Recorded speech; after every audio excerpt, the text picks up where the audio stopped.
Баршаңызға сәлем әлем. Бүгін үй жағдайында жасалатын қойдың бауыр етінен шашлык дайындайтын боламыз. Өте дәмді болып шығады. Сіздер де жасап көріңіздер. Ең алдымен бізге бір пияз, чеснок және бауырды блендерден немесе мясорубкадан өткізу керек.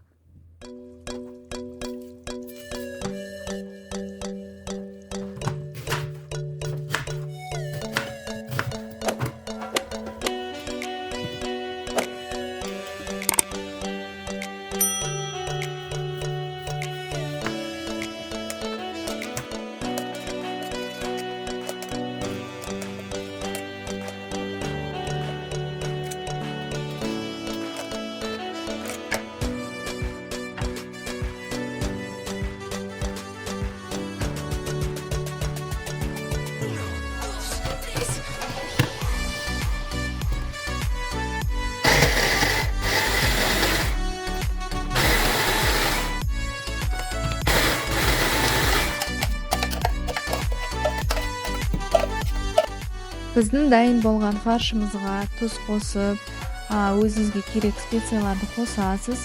Мен қара бұрыш, паприка, қызыл бұрыш, приправа для шашлыкқа қостым. Тағы қандай приправалар бар, қосуға болады.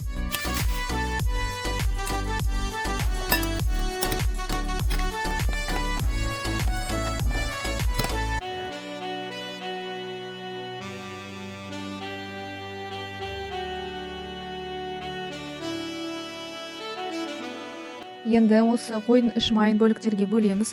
Ұнамаған жерлері болса алып тастаймыз.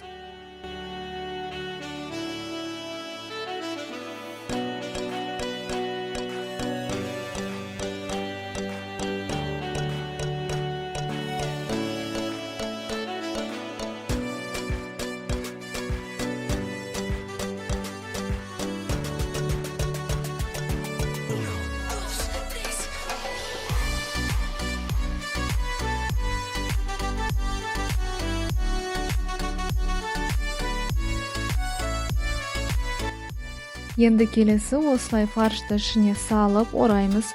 Орағанда тартып отырып ораймыз. Сол кезде нығыздалып жақсы оралатын болады.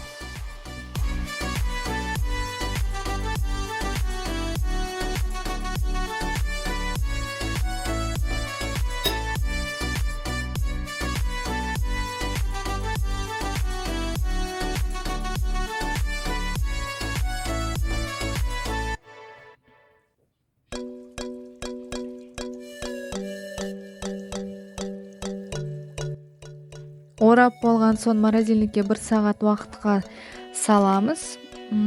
Бұл бізде басында жұмсақ болады. Сосын кесуге қиынырақ болады, сондықтан қатырып алатын боламыз. Және де айтып кетейін, шпажкаларды негізінде 1-2 сағатқа суға салып қою керек батырып, себебі духовкада қап-қара болып күйіп кетуі мүмкін. Сол үшін.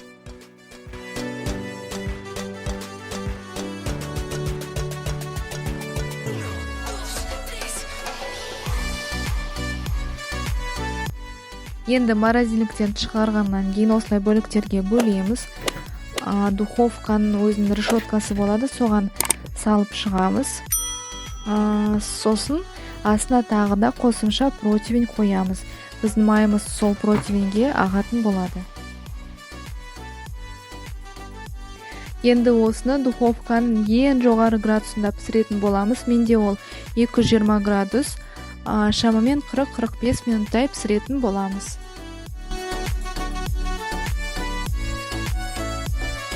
Мінекей біздің үй жағдайындағы жасалатын шашлығымыз дайын болды.